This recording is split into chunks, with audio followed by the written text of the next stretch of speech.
সজীব ওয়াজেদ জয়ের যত অপকর্ম এবং সর্বশেষ জানাবো খালেদা জিয়াকে নিয়ে সেই পুরানো কথা আইনমন্ত্রীর। এতক্ষণ শুনছিলেন সংবাদ শিরোনাম, এবার বিস্তারিত। সজীব ওয়াজেদ জয়ের যত অপকর্ম। সজীব ওয়াজেদ জয় আওয়ামী লীগ সভাপতি শেখ হাসিনার পুত্র, বিশেষ করে ১/১১ পরবর্তী সময়ে ইসলাম বিরোধী থিসিস লিখে বাংলাদেশের ধর্মপ্রাণ মানুষকে আঘাত করে বেশ সমালোচিত হন। প্রো আওয়ামী লীগের ধর্মনিরপেক্ষ প্রচারণা করে মিডিয়ার শিরোনামে আসে জয়। তার সাম্প্রতিক মন্তব্য, বক্তৃতা তার মায়ের চেয়ে আরও খারাপ বলে মনে হচ্ছে। তার বক্তব্যে আমি শুধু বিস্মিত হইনি, গুড বয় জয়ের কর্মকাণ্ডে নিরাশ না হয়ে পারলাম না, বরঞ্চ তার সম্পর্কে আরও জিজ্ঞাসাবাদ আমাকে ভাবিয়ে তুলেছে। কেঁচো খুঁড়তে সাপ বেরিয়ে আসে। আমার অনুসন্ধানে যেসব তথ্য জয় সম্পর্কে বেরিয়ে আসে তার বিস্তারিত এই প্রতিবেদনে লেখা সম্ভব নয়। পাঠকদের সুবিধার্থে প্রতিবেদনটি ছোট করে দিলাম। মাতালের ড্রাইভিং, অবৈধ অস্ত্র এবং জয়। ২০০৭ সালে প্রোব ম্যাগাজিনে প্রকাশিত একটি প্রতিবেদন আমার দৃষ্টিগোচর হয়। আওয়ামী লীগের ভবিষ্যৎ ও প্রধান কমান্ডার সম্পর্কে ২০০৭ সালে পাওয়া তথ্য প্রকাশ করে এবং জয়কে সমালোচনায় নিয়ে আসে যুক্তরাষ্ট্রের প্রোব ম্যাগাজিন। আওয়ামী লীগ সভানেত্রী ও বর্তমান অবৈধ প্রধানমন্ত্রী শেখ হাসিনার পুত্র জয় একটি অনুষ্ঠানে মাতাল অবস্থায় ড্রাইভিংয়ের জন্য গ্রেফতার হয় এবং তার সাথে পাওয়া যায় একটি অবৈধ অস্ত্র। তার এইসব বিবরণ জানার আগে আসুন আমরা জেনে নিই জয়ের জন্ম থেকে বেড়ে ওঠার সংক্ষিপ্ত জীবন কাহিনী। একজন জয় তার জীবনে কি কি প্রতিকূলতার শিকার হয়েছে, কেনই বা তার মতো একজন বালক সর্বোচ্চ ক্ষমতাধর পরিবারে জন্মগ্রহণ করেও জীবনের শ্রেষ্ঠ সময়ে এসে তথ্য বাবা নামে খ্যাত হলেন কিংবা সংবাদপত্রের শিরোনাম হলেন, কি কারণে মূল্যবোধের এত অবক্ষয় হলো তার। এইসব প্রশ্নের উত্তর খুঁজে পাবেন এই প্রতিবেদনটি মনোযোগ সহকারে অধ্যয়ন করলে। বহুল প্রচলিত একটি জনশ্রুতি আছে, জন্ম হোক যথা তথা, কর্ম হোক ভালো। আসলে কি তাই হয়? এরকম উদাহরণ হয়তো বা খুঁজলে পাওয়া যাবে, তবে তা খুবই নগণ্য। জয়ও সেই গতানুগতিক পরিক্রমা থেকে বেরিয়ে আসা সম্ভব হয়নি। জন্মলগ্ন থেকে একজন জয়ের জীবনে যা যা ঘটেছে কিংবা তাকে যেসব প্রতিকূলতার মুখাপেক্ষী হতে হয়েছে তার সত্যি বিরল। এর জন্য জয়কে বাহ্যিকভাবে যতটা দোষী মনে হয়, এই দোষী তারা যারা জয়কে জন্ম দিয়েছে। জন্মলগ্নের তার শৈশবে জীবনের প্রতিকূল পরিবেশ পরিস্থিতি। সন্তান জন্ম দেয়া একজন মায়ের জন্য অত্যন্ত কষ্টের হলেও সহজ ব্যাপার। পৃথিবীর সকল মানুষই সন্তান জন্ম দিতে পারে। জন্ম প্রদানে বনের পশু সমর্থ, কিন্তু তার সঠিক লালন পালন করে আদর্শবান সন্তান হিসেবে গড়ে তোলা হচ্ছে প্রকৃত মাতা পিতার কর্তব্য। জয়ের মাতা পিতা ক্ষমতার মোহে কিংবা পার্থিব জীবনের আবর্তে পরে সন্তানের প্রতি মাতা পিতার অর্পিত দায়িত্ব সঠিকভাবে পালন করতে ব্যর্থ হন। বিধায় জয় তার বয়স বাড়ার সাথে সাথে বেপরোয়া জীবনযাপনে অভ্যস্ত হয়ে পড়েন। বিশেষ করে শৈশব কিংবা কৈশোরকালে কোনো শিশু যদি তার মাতা পিতার কিংবা পারিবারিক ঝগড়াঝাটি দেখে দেখে বেড়ে ওঠে, তার মনোজগতে এর সজীব ওয়াজেদ জয় জন্মগ্রহণ করলে ১৯৭১ সালে স্বাধীনতা সংগ্রামে পাকিস্তানি সেনাদের নিরাপত্তা হেফাজতে যখন দেশে চলছিল স্বাধীনতা সংগ্রাম, গ্রেফতারের নাটক দেখিয়ে শেখ মুজিব পাকিস্তানি হানাদার বাহিনীর কাছে আত্মসমর্পণ করেন। প্রকৃতপক্ষে এটা ছিল ভুট্টোর সাথে মুজিবের গোপন সমঝোতা। শেখ মুজিবের আত্মসমর্পণের মূল শর্ত ছিল তার নিজের জীবনের নিরাপত্তা এবং মুজিবের পরিবারের সদস্যদের সুরক্ষা। পাকিস্তানি আর্মি দেশের জনগণের ওপর বর্বর হামলা, হত্যা, নির্যাতন চালালেও মুজিব পরিবারের নিরাপত্তা দিতে তারা অবহেলা করেনি। জয়ের মা শেখ হাসিনা জয়কে গর্ভে নিয়ে অন্তঃসত্ত্বা ছিলেন। হাসিনার স্বাস্থ্যসেবা থেকে শুরু করে দৈনন্দিন জীবনের নিত্য প্রয়োজনীয় সকল কাজে কিংবা বিনোদনে সঙ্গ দিয়েছে মুজিব পরিবারের জন্য নিয়োজিত পাকিস্তানি আর্মিরা।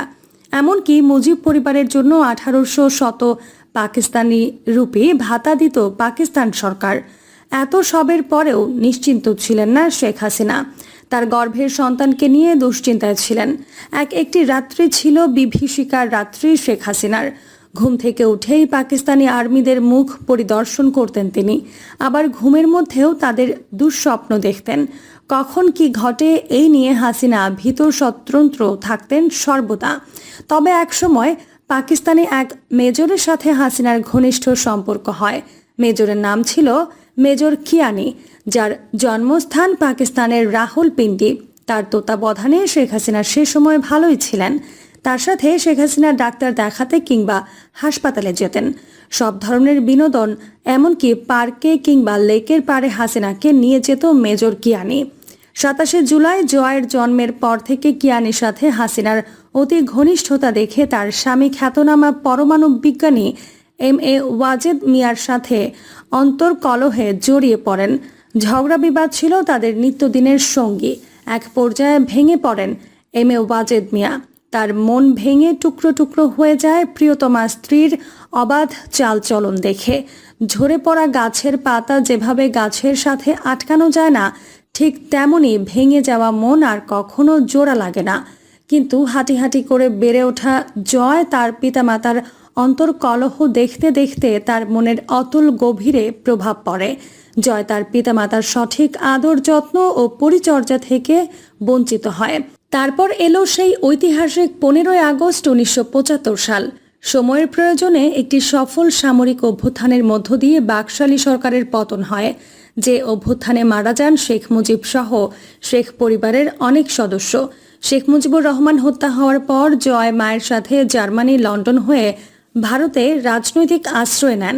ফলে তার শৈশব এবং কৈশোর কেটেছে ভারতে। ভারতীয় সংস্কারে লালিত হওয়া জয়ের জীবনের শৈশবকাল কেটেছে ভারতে।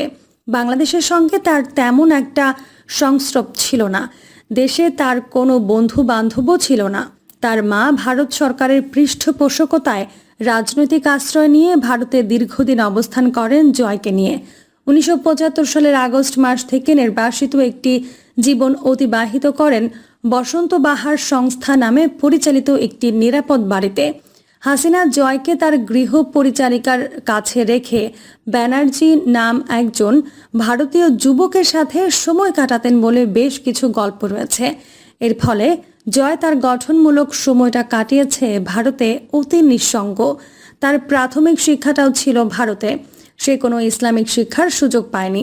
অবশেষে 1981 সালে শহীদ রাষ্ট্রপতি জিয়াউর রহমানের আহ্বানে বাংলাদেশে ফিরে আসেন হাসিনা ও তার পুত্র জয়কে নিয়ে। কিন্তু স্বাভাবিক পারিবারিক জীবন থেকে বিচ্ছিন্নতার একটা ধারণার জন্ম নেয় জয়ের অবচেতন মনে। তাই জয় তার মায়ের রাজনৈতিক ব্যস্ততা এবং বাবার সাথে মতানৈক্য এবং কলহ জয়ের ছোট্ট মনে ভীষণ প্রভাব ফেলে। ধীরে ধীরে সে বেপরোয়া হয়ে ওঠে। তাই বাধ্য হয়ে জয়কে বোর্ডিং স্কুলে ভর্তি করে দেয়া হয়, যাতে করে তার মা হাসিনা রাজনীতিতে আরও বেশি সময় দিতে পারেন। জয় তার মামা কামালের মতো বখাটে ছেলেদের সাথে ঘোরাফেরা করে। অবশেষে 1990 সালে নারায়ণগঞ্জের একজন ব্যবসায়ীর পাজারো জিপ চুরি করে গুলশানে বড় ধরনের একটা দুর্ঘটনায় পতিত হয় জয়। এরপরেই জয়কে মার্কিন যুক্তরাষ্ট্রে পাঠাবার সিদ্ধান্ত গ্রহণ করেন হাসিনা। মার্কিন যুক্তরাষ্ট্রের স্বাধীনতা জয় নিজেকে অবমুক্ত মনে করেন। তাই স্বাধীন জীবনটাকে সময়ের চাহিদা মিটিয়ে উপভোগ করতে বেপরোয়া হয়ে ওঠে জয়। বেপরোয়া ড্রাইভিং, বেপরোয়া ক্লাবিং, মদ গাঁজা সহ সবকিছুতেই জীবনের নতুন স্বাদ উপভোগ করতে নেশাগ্রস্ত হয়ে ওঠেন জয়। যুক্তরাষ্ট্রের পুলিশ তার বেপরোয়া চলাফেরায় বারবার গ্রেফতার করেও দমন করতে পারেনি। জয় মাতাল ড্রাইভিং, দ্রুত গাড়ি চালানোর, বেপরোয়া ড্রাইভিং, রাডার শনাক্তকরণ ডিভাইসের বেআইনি ব্যবহার এবং এমনকি একটি অবৈধ বন্দুক বহন সহ বিভিন্ন অপরাধে তার ওপর চার্জ করে যুক্তরাষ্ট্রের পুলিশ। যুক্তরাষ্ট্রের আদালত জয়কে একাধিক অপরাধে দোষী সাব্যস্ত করে জেলদণ্ড ও অর্থদণ্ড প্রদান করে। জয়ের জেলদণ্ড সম্পর্কে আমরা পরে জানব। এর আগে আমরা জেনে নেই কে সেই বর্ণশঙ্কর যে কিনা দেশনেত্রীকে নিয়ে কথা বলে। 1996 সালে শেখ হাসিনা ক্ষমতায় অধিষ্ঠিত হওয়ার পর জয় তার প্রেমের কথা তখনকার প্রধানমন্ত্রী মা হাসিনাকে অবহিত করে। একজন শিখ মেয়ের সাথে জয়ের প্রেম ছিল তার স্কুল জামানা থেকে। খালেদা জিয়াকে নিয়ে সেই পুরনো কথা আইনমন্ত্রীর।